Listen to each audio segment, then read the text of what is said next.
Morning. Welcome back to the shop. Today I'm just doing some regular maintenance, sharpening the blades, scraping the deck, but we also need to swap out the wheel bearings on the front casters on my bad boy Revolt. So let me show you how I do it. The wheel bearings that I'm using are 1 3/8 bearings. The part number for them is, you can see it here, 022-7009-00. Don't worry about the 8, that's just the quantity that were in the bag. And what they are, how they look, is just like kind of like a big skateboard bearing. And then it does have like a snap ring clip kind of deal around the side. And these are going to go in deep side into the front caster. And then this this clip that's on here, this ridge, that's what keeps it from going in too far. Now these will go out over time. I had 415 hours on that machine before one of the wheel bearings finally went bad, and instead of swapping out just that one side, I'm just doing all of them, because if one goes, it's very likely that the others are about to follow.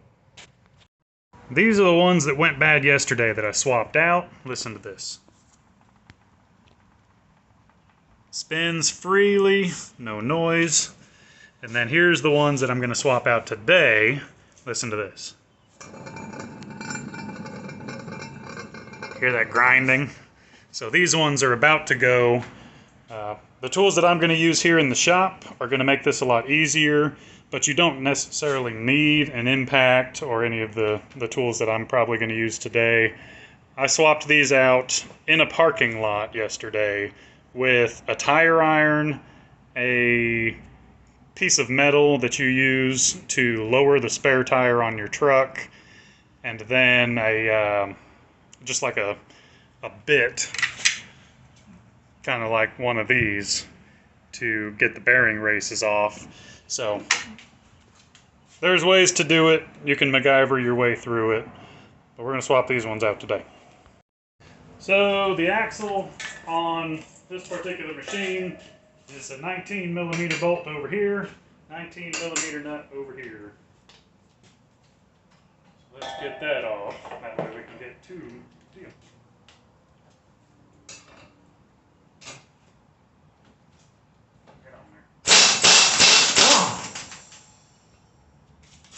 Fairly simple.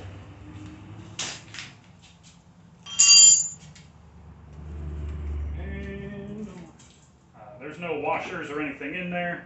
Get your nut off, and then you pull your axle bolt right out, and the wheel will pop off. Now, in order to get these bearings pulled out of here, I'm going to be using this right here, slide hammer and bearing puller set from Harbor Freight, item number 62601. If you're curious, what this is it's a slide hammer with these different tips that you can put on it. And what they do is this tip here will go inside the bearing race, and then you can turn this nut in and it makes it expand. That way it grabs the inner side of the race. Then you can take your slide hammer and pop that sucker out.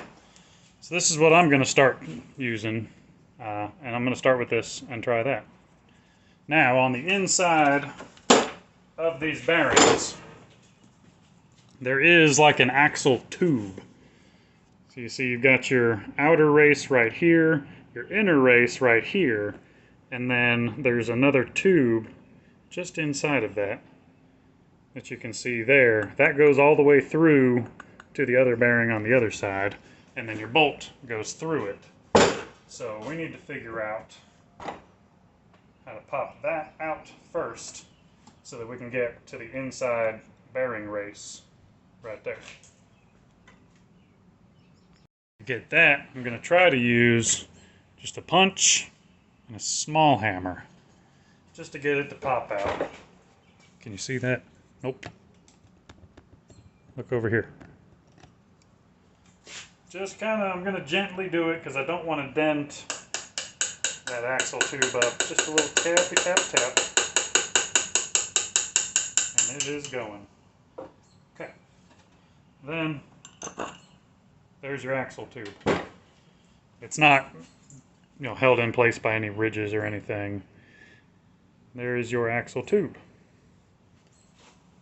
So now we can move down to the floor and pop these bearings out. After we set up our bearing puller, threads to threads, tighten that sucker down in there. Good enough for me. Then we're going to back this off. That way it closes that head up. Okay, let's move to the floor.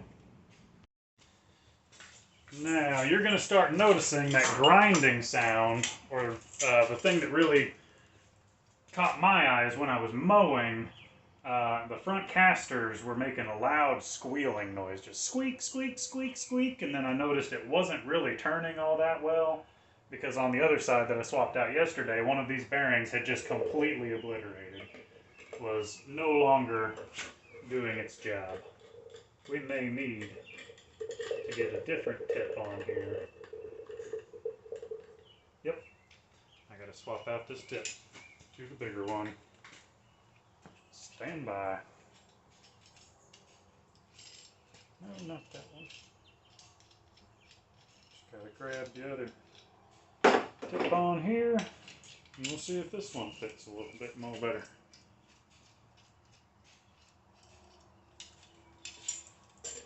Oh yeah, that's gonna work real nice. Stand that tip of it. See, now it's grabbing the inside of that bearing. I'm gonna hold it with my feet and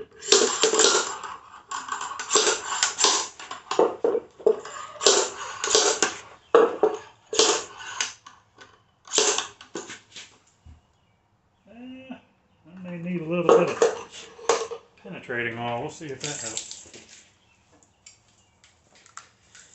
A little bit of the PB blaster with the straw. Try to get some of that down in there. I don't know if it'll work its way down in or not. But these can get a little bit rusted in there. Let's get the other side too.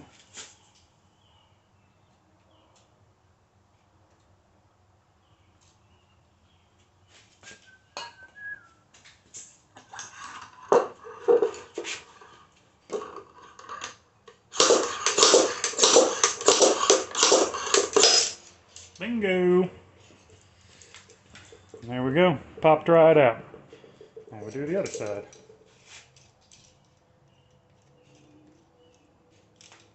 Like I said, if you don't have this tool, you don't really need this tool to get these bearings out. But it definitely is always helpful to have the proper tool for the job. Like I said, I used just whatever happened to be in the toolkit of my truck. And I did this in a parking lot yesterday to be able to get up and running again. Other side.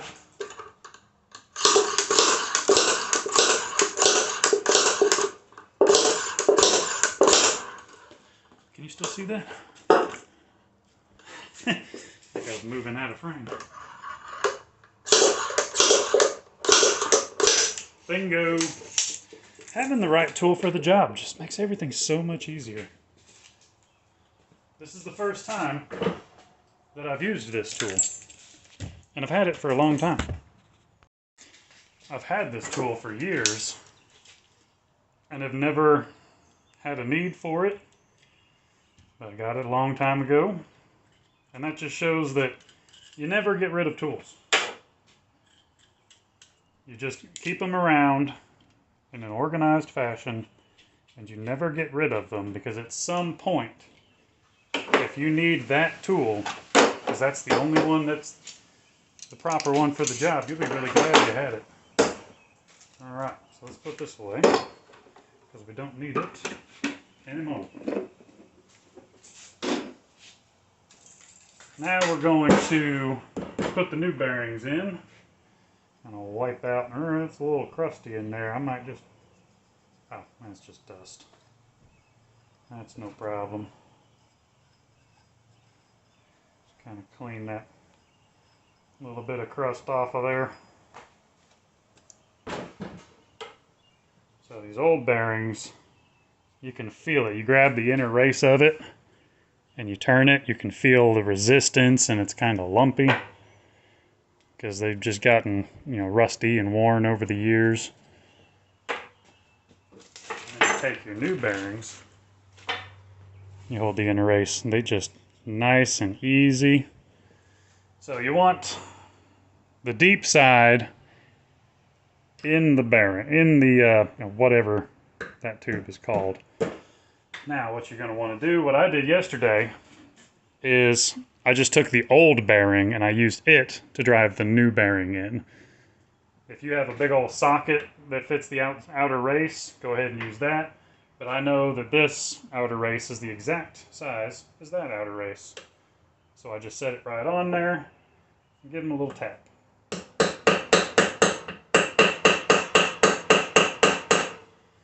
work it around to go in nice and even.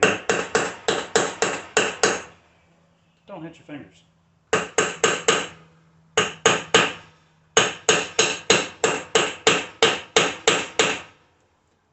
Almost there.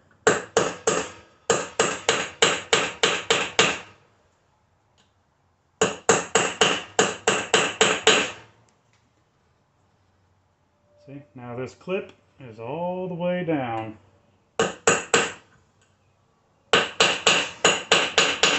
And you'll feel a difference and hear a difference once it bottoms out.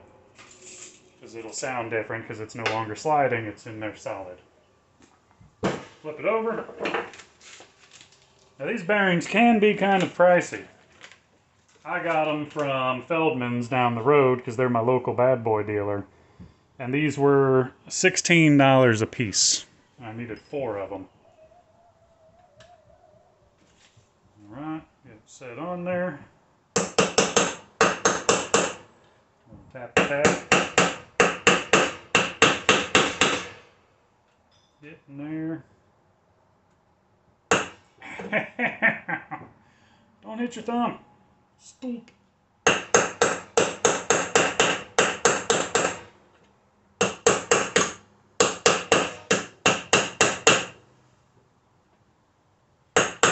No need to kill it. It's just a bearing.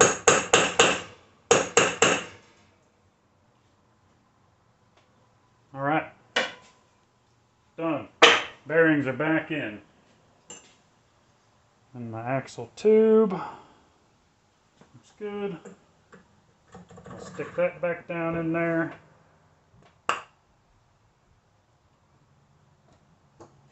Give it a little love tap. Axle tube is back in. Now let's go put it back on the machine. Now I don't know if it matters to you or not, but it matters to me. Make sure your valve stem is pointed out. I know the thing spins all the way around, but when it's just sitting there where I park it, I want to make sure the valve stem is accessible on the outside. So take your axle bolt, take it out. I don't think the direction that it goes in is important, but I do like to put stuff back the way I found it, if I can remember. So what you're going to want to do is just line up the holes, which can be somewhat difficult.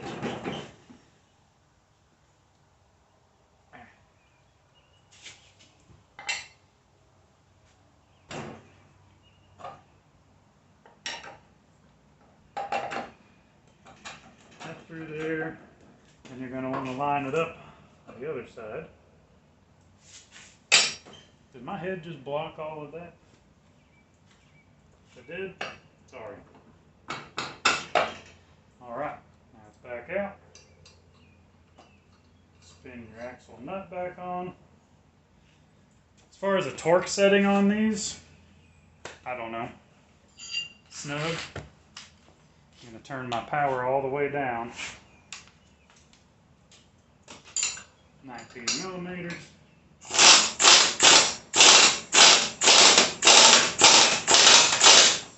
Tight enough for me. Now,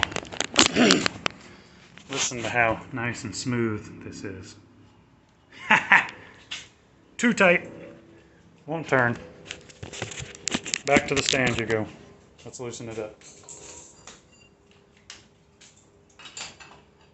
Just a little. A little more. There we go. So now we do know you can over tighten it. Listen to it now. Nice and smooth, no grinding. Excellent. There's a job that may seem a little intimidating, but it's pretty easy. The parts, when you buy them, may seem a little expensive, but it's a small price to pay for the machines that you're using every day. Like I said, I've got 400, and I had 415 hours when this one bearing went bad. It's not bad. You use a machine to make $100,000-$200,000. $70 for some wheel bearings isn't all that bad. So keep an eye on those. If you hear any squealing coming from your front casters when you're mowing, check that. That could be it. They're fairly easy to swap out. Now you can do it on your own. So I'm gonna get back to work. That'll be good.